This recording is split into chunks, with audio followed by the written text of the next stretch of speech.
Morning everyone. आज हम M E 304 unit second के अंदर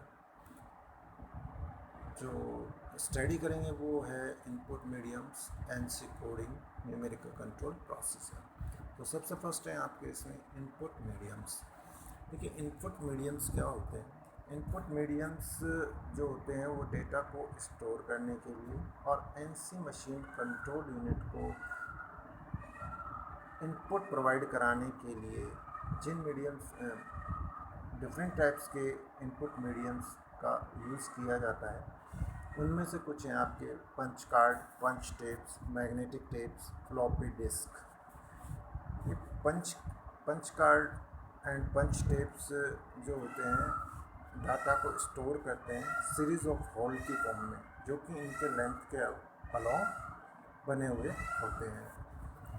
पंच टेप आपके पेपर या प्लास्टिक मटेरियल की बनी हुई हो सकती है, प्लास्टिक मटेरियल जिसको कि हम एल्युमिनियम फॉइल्स भी बोलते हैं। मैग्नेटिक टेप्स जो हैं आपके प्लास्टिक मटेरियल्स की बनी हुई होती है और इसके ऊपर गामा फैब्रिक ऑक्साइड्स की लेयर से कोटिंग की हुई होती है। जब मेन एडवांटेजेस जो है मैग्नेटिक टेप्स की ये हैं कि इसके अंदर स्टोरेज कैपेबिलिटी बहुत ज़्यादा होती है और इसमें जो डेटा को हमने स्टोर किया हुआ है उसको हम इरेज कर रीयूज़ भी करते हैं। फ्लॉपी डिस्क जो है उसके अंदर स्पेस कम होता है और प्रेजेंट मतलब आजकल फ्लॉपी डिस्क का यूज़ नहीं किया जाता है।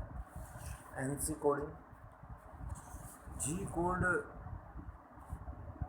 जी कोड्स के अंदर क्या है कि टू टाइप्स की कमांड्स यूज़ की जाती है, जी कोड और एम कोड। जी कोड्स में जो जी लेटर है उसके साथ 0 से लेकर 99 तक नंबर्स का यूज़ करके कोडिंग के फॉर्म में यूज़ किया जाता है। जी कोड्स को हम प्रिपरेटरी कोड्स भी कहते हैं। क्योंकि ये मशीन को बताते हैं कि किस तरह से उसको मूवमेंट लेना है। जैसे एग्ज़ाम्पल आप ले सकते हो G01। G01 क्या है कि एक टिपिकल कोड है जो कि मशीन्स के जो कटिंग टूल है उसको किस फीड रेट से किस डिस्टेंस से मूव करना है ये बताता है। एम कोड जो होते हैं आपके मिसलेनियस कोड्स कहलाते हैं। एम कोड जो क्या है कि मोर जनरल ऑपरेशंस को ऑपरेट करते हैं, जैसे कि motor on off, coolant on off, spindle on off, इस तरह के इसके अलावा कह सकते हो लुब्रिकेंट ऑन ऑफ। इस तरह के जो ऑपरेशंस होते हैं उनको करने के लिए हम एम कोड का यूज़ करते हैं। इसके बाद आपके आता है न्यूमेरिकल कंट्रोल प्रोसेसर। लेकिन न्यूमेरिकल कंट्रोल प्रोसेसर क्या है कि स्टेप बाय स्टेप आपके एक कोई भी टास्क को कंप्लीट करने का एक प्रोसीजर है। इसके अंदर 5 स्टेप्स हम काम में लेते हैं: process planning, part programming, tape preparation, tape verification and production. तो सबसे फर्स्ट आता है आपके इसमें प्रोसेस प्लानिंग। देखिए प्रोसेस प्लानिंग क्या है कि इसके अंदर ये स्टेप बाय स्टेप मतलब एक स्टेप तैयार किया जाता है। मतलब जैसे कोई भी आपको जॉब तैयार करना है उसके लिए एक रूट शीट प्रिपेयर की जाती है। रूट शीट क्या है कि एक कुछ ही नहीं, एक लिस्टिंग ऑपरेशन से कि मतलब किस तरह से आपको कोई भी जॉब प्रिपेयर करना है तो एक सीक्वेंस रूट शीट के अंदर सीक्वेंस डाल दिया जाता है कि इस तरह से आपको ये जॉब प्रिपेयर करना है। तो मशीनिंग ऑपरेशन की लिस्टिंग होती है एक तरह से ये। इसके अंदर सीक्वेंस ऑफ ऑपरेशन होता है कि फर्स्ट कौन सा ऑपरेशन करना है, उसके बाद क्या ऑपरेशन करना है, इस तरह से। इसके बाद आपके आता है पार्ट प्रोग्रामिंग। देखिए पार्ट प्रोग्रामिंग क्या होती है। पार्ट प्रोग्रामिंग के अंदर हमारे क्या है कि प्लान्स किया जाता है प्रोसेस को कि किस तरह का जॉब हमको बनाना है एनसी मशीन्स के अंदर। पार्ट प्रोग्रामर को क्या है कि इसकी मशीनिंग प्रोसेस की नॉलेज होनी चाहिए, जो कि प्रोग्राम तैयार करता है आपके पास में कि जो भी ऑपरेशन करना है उसका प्रोग्राम तैयार करता है। सीक्वेंस ऑफ ऑपरेशंस के अकॉर्डिंग ये प्रोग्राम तैयार किया जाता है कि किस तरह के ऑपरेशंस के लिए सबसे फर्स्ट क्या करना आता है। ये सबसे फर्स्ट क्या है कि जो भी आपको जो प्रिपेयर करना है उसकी एक ड्राइंग बनाता है, उस ड्राइंग के अकॉर्डिंग सीक्वेंस ऑफ ऑपरेशंस तय करके उसके अकॉर्डिंग ये प्रोग्राम तैयार करता है। इसके दो तरह से प्रोग्राम तैयार कर सकता है ये, मैनुअल पार्ट प्रोग्रामिंग और कंप्यूटर असिस्टेड प्रोग्रामिंग। इसके बाद आता है टेप प्रिपरेशन। जब आपका एनसी पार्ट प्रोग्राम तैयार हो जाता है उसके बाद हम क्या करते हैं, टेप प्रिपरेशन करते हैं। मैनुअल पार्ट प्रोग्रामिंग के अंदर क्या है कि हम डायरेक्टली पंच टेप पर टाइपराइटर के मैन्युस्क्रिप्ट के थ्रू प्रोग्राम को टाइप कर लेते हैं। ये क्या है कि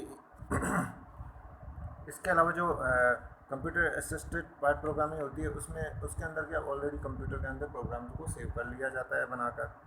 टेप वेरिफिकेशन, जब टेप प्रिपेयर हो जाती है तो उसका वेरिफिकेशन के लिए, इसकी मतलब एक्यूरेसी चेक करने के लिए और किसी तरह की एरर हो उसको चेक करने के लिए टेप वेरिफिकेशन किया जाता है। टेप वेरिफिकेशन के लिए हम इसको डायरेक्टली कंप्यूटर पर रन कर उसके वेरिफिकेशन कर सकते हैं। इसके अंदर क्या है कि डायरेक्ट रन करने पर जो टूल मूवमेंट्स है उनको प्लॉट्स किया जाता है। पेपर पर प्लॉट्स कर सकते हैं या फिर किसी कागज़ पर प्लॉट्स करके हम उसके मूवमेंट्स को चेक करते हैं। जो एसिड टेस्ट होता है उससे भी हम उसके थ्रू जो मशीन टूल है उसका मूवमेंट चेक करते हैं। तो इसके लिए डायरेक्टली चेक करते हैं। तो इसके लिए जो पार्ट प्रोग्राम के लिए हम वो जो वर्क पीस है उसको एक फॉर्म या फिर प्लास्टिक मटेरियल का यूज़ करके उस पर उस पार्ट प्रोग्राम को रन करके चेक करते हैं कि भाई किसी तरह की कोई एरर्स तो नहीं आ रही है जॉब बनाने में, या कोई भी एरर हो तो उसको रिमूव किया जा सके। इसलिए हम उसका टेप वेरिफिकेशन किया जाता है। फाइनल टेप प्रिपेयर होने से पहले कम से कम 3 बार टेप वेरिफिकेशन किया जाता, 3 बार 3 टाइम्स इसको वेरीफाई किया जाता है, उसके बाद फाइनल कर दिया जाता है। लास्ट जो ऑपरेशन आपके इसमें आता है वो होता है प्रोडक्शन। प्रोडक्शन क्या है कि टेप से एनसी टेप प्रिपेयर होने के बाद फाइनल स्टेप होता है प्रोडक्शन। फाइनल जो प्रोडक्शन है उसके अंदर हम क्या करते हैं कि जो एनसी टेप है उससे जो प्रोग्राम है उसको एनसी मशीन पे डाल दिया जाता है। उसके बाद जो भी वर्क पीस है उसको मशीन पर सेट कर दिया जाता है। जो भी ज़रूरत होती है वर्क पीस को सेट करने के लिए भाई कि आपके जिग्स फिक्सचर्स वगैरह चाहिए, जो भी है उसके अकॉर्डिंग कटिंग टूल की पोजीशंस भी सेट कर दी जाती है। उसके बाद प्रोग्राम को रन कर दिया जाता है। और ये जो प्रोग्राम को रन करने के बाद क्या है कि जो प्रोग्राम के अंदर सीक्वेंस ऑफ ऑपरेशन होते हैं स्टेप बाय स्टेप सेट होता है, उसका अकॉर्डिंग जो कटिंग टूल है मूव करता रहता है और आपके फाइनल प्रोडक्ट बनके तैयार हो जाता है। इस तरह से ये एनसी न्यूमेरिकल कंट्रोल प्रोसीजर हो जाता है कंप्लीट। Okay, thank you.